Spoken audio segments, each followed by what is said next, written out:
my name is Jen, and today we're looking at the Pilates exercises that take place in side lying. There's many variations of these exercises, such as up and down, kicking, and even circles. Today I'm excited to share with you my favorite modifications for people with scoliosis. The first modification that I love and recommend is to come all the way down onto your side. Sometimes these exercises are taught on the elbow, which will put the spine into a side bend position or lateral flexion.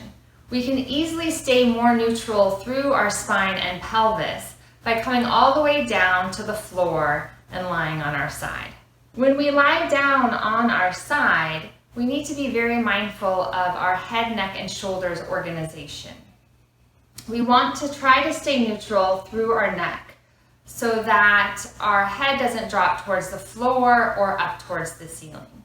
So this means we need to have a prop under our head that is wide enough to reach from the outside of our shoulders to our ear. So that could be a wide array of objects. Sometimes a block that is on the low side is a good height for people who have wider shoulders. Other options include just a folded up towel, and you can adjust the folds as many as you need or as few as you need. Another option is a blanket. So for me, I know that I either like a blanket folded as such or a block on the low side. I'm quite wide through my shoulders, so that might not be right for you. The last modification I really like for people with scoliosis is to place a block underneath the top foot. Generally, that block will be on the medium height going this way. And lying on your side in a line is a little bit more difficult than we think.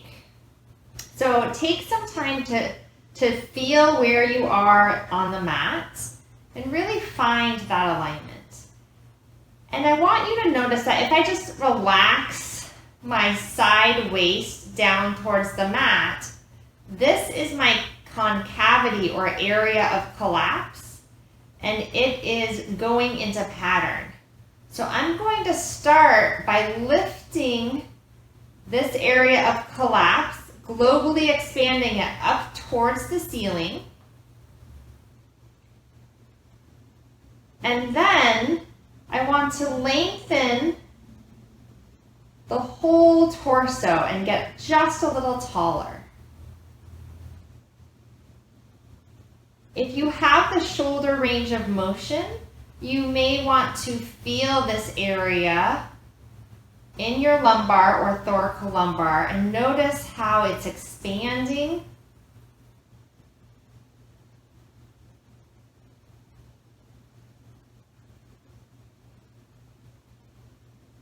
Notice how the muscles that are in that concave area are lengthening and also activating.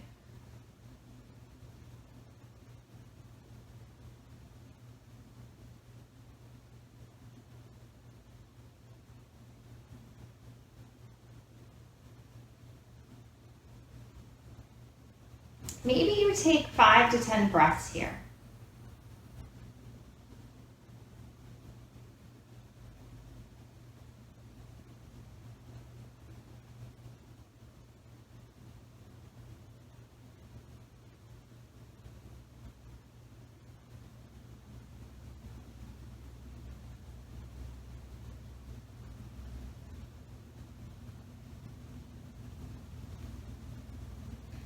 Then, if you'd like, you can place your top arm on your shoulder. You could also pat your head here. And then we will start to lift and lower the leg. So you can float the leg up and then float the leg down.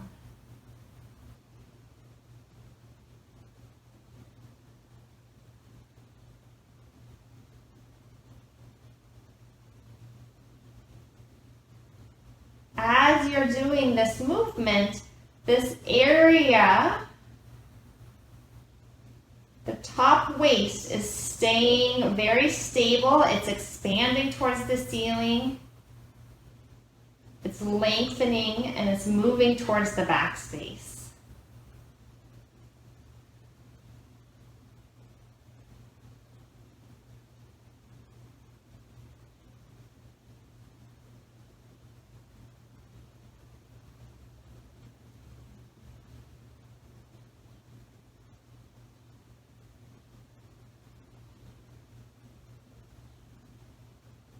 And even when you lower that leg, everything stays stable.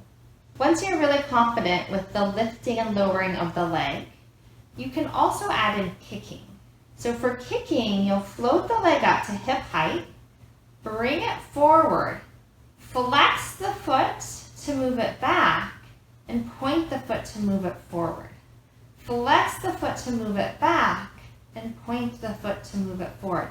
Keep your spine nice and long. Keep that area of collapse expanding. And then maybe you reverse that. So you point the foot back, flex it forward. Point the foot back and flex it forward.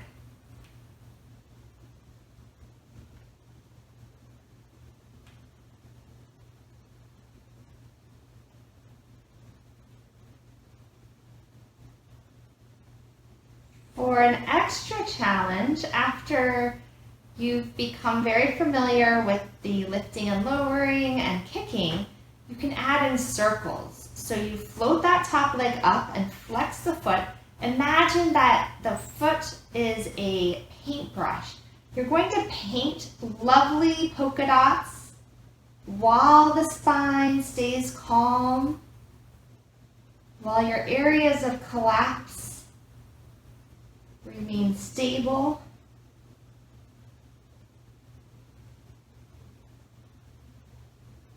And then you can reverse those polka dots.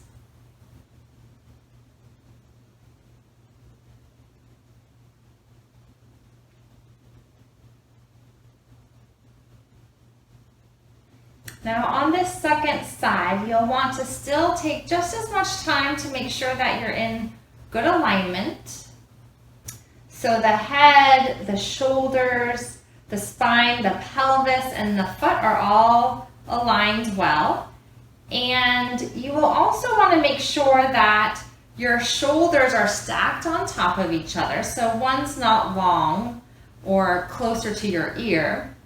And just also check in that your pelvis is nicely stacked as well. You'll start the same way with lifting and lowering the leg.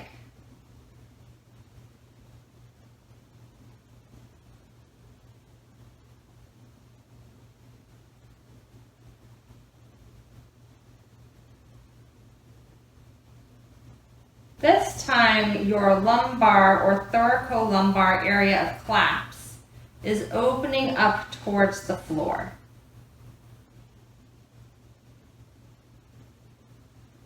And gravity is helping it do so.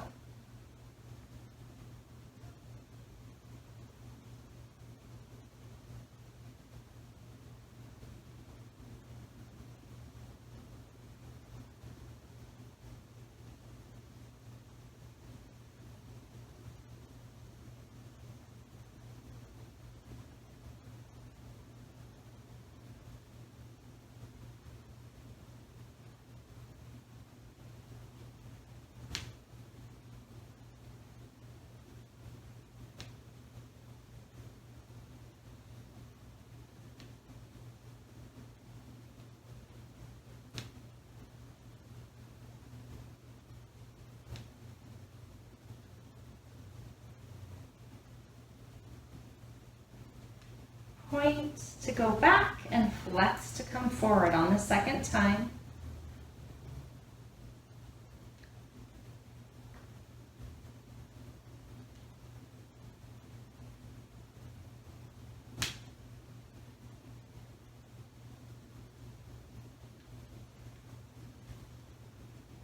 And your last variation are the polka dots. Find the long spine, feel the support from the front of your body, from your abdominals, and draw those circles.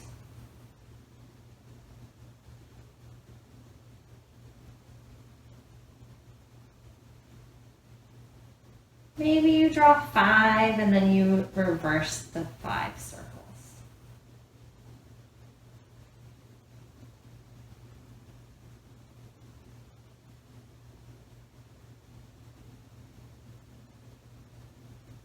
Thanks for joining me today. Once again, my name is Jen Gorman, and I am a patient advocate and teacher for people with spinal fusions and scoliosis. I teach Pilates, yoga, and strength training. You can find out more about me or reach me at scoliosisandbackcare.com. Thanks so much. Bye.